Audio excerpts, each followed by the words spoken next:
Okay, this is my tour of my solar setup for my yurt, and this is a disclaimer. Much like William Hung in America's Got Talent, I have had no professional training.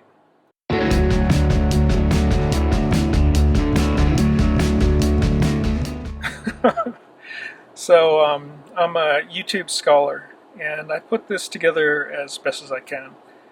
And but I would probably recommend checking out people who actually know what they're doing. I am very much a pragmatist, and so if it works for me, then it works. If it covers my needs, then I call it done. But in any case, I thought there would be some people out there who would be curious about how I set it up. So, without further ado, this is my solar panel setup that I have on my yurt. Everyone that I talked to about putting panels on a yurt, they didn't recommend adding additional weight to the roof. But I was thinking, well, I don't really want to cut down the trees on my property. So how do I get some lighter weight panels on the roof, since it's a perfect place to put them?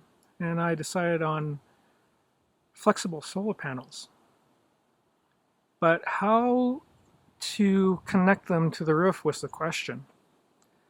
And what I used was, I think it's a 3M product. It's MP-3560, and it's an industrial Velcro. And so you put one of these, you clean the plastic cover and put one of these on this side and then another one on the solar panels. And it melds itself to the surface. They have a lot of various products that are this double-sided velcro-like locking tape, but you really want to get this particular type, and I'll put links to this dual locking velcro-like tape in the description below. In any case, yeah, that's how these are connecting up here. These are 160 watts each, and I've connected 4 in series over here, and then on this side 4 in series as well, and then I bring them down to my MPP Solar Controller inverter in parallel. That way I can take advantage of the sun as it roams across the sky on the southern face of my yurt. And since it's oriented, pretty well oriented to the different seasons, I get pretty good coverage both in the winter and in the summer, spring and fall. So if you take the calculations, you have 1 pair of 4, which equals 48 volts, since it's additive. Actually, it's more like 80 volts, since they give off about 20 volts each. And the amps equal 13.33. So if you put 2 pairs in parallel, the voltage remains 80 volts, but the amps double to 26.66 amps. In total, so watts equals 80 volts times 26.66 amps, which equals 2.13 kilowatts, or 2,133 watts. Inside I have an MPP Solar Inverter Charge Controller, and it's going to a battery bank of Battleborn 24-volt batteries. Why don't I go inside and show you that? So this is the MPP Solar Charge Controller inverter, and I put notes on it so that I can refer to them.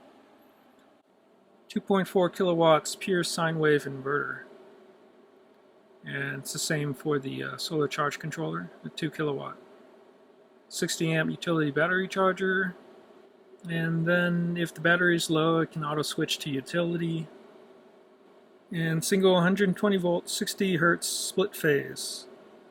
three-phase capable, and you can tie it into your grid. I have this going into a battery bank of 4 Battleborns, and these are 24-volt batteries, and I believe I've connected them all in parallel. That way we keep the same voltage. So go from the panels, which are 24 volts, but then they're connected in series of 4, and then connected in parallel. Bring in the voltage into the solar charge controller, which then controls the charge that's going to the battery bank. So this particular MPP charge controller, it needs the solar voltage to be 30 to 110 volts DC. And you do not want to exceed 100 volts in panels because when it gets colder, the voltage goes up. Anyway, the current voltage is 66 volts. It never exceeds 80 volts. And so this can safely handle the voltage coming in. So what do I use for backup battery power? You're looking at it. It's my truck. Under the hood, I have what's called a keyline charger. It's an IsoPro 140. It's a smart battery isolator.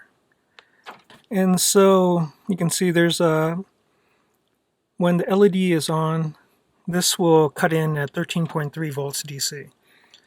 So when my battery, this is a starter battery, once it starts delivering 13.3 volts, then and only then will the IsoPro battery isolator then pump energy to what's called a house battery in RVs.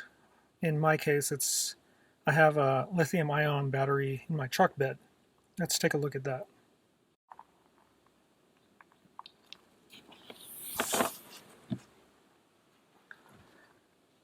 My battery is in the corner of my truck bed. I have a charge controller. So my battery gets charged both from just driving around with the isolator, but I can also charge it with with solar panels. And this is the charge controller showing you the charge. Currently it's at 14.1 volts. So I have wires from the isolator going through the truck bed directly to the battery. So it charges while the truck is running. But I also have wires that go to this inverter. It's a 2000 watt inverter. If I have issues with my setup at the Yurt and they need to be recharged, then I use a Nyko charger. I plug it into here. I run the truck, and within 15 to 30 minutes, well, within 15 minutes I can start running my electricity again, and in 30 minutes I'm fully charged on my Yurt batteries. Let me show you the charger. Okay, so when my batteries at my Yurt get depleted, say when there's a lot of cloud cover, like if I get cloud cover for over, say, 2 days, if they get depleted, then what I do is I turn on my truck and I have the battery isolator. And so that charges the house battery that's in my truck bed with a AC converter or AC inverter. And so then I plug my extension cord into that, and then I plug it into one of these Noco Genius G15000 chargers. It's a battery charger, and I set it to 24 volts since I'm charging 24 volt battery bank. And I do this directly there instead of running, let's say, into the AC input of my MPP Solar Charge Controller. Using this, it's more efficient. Like I can get back into power again at 15 minutes, and at 30 minutes it's fully charged.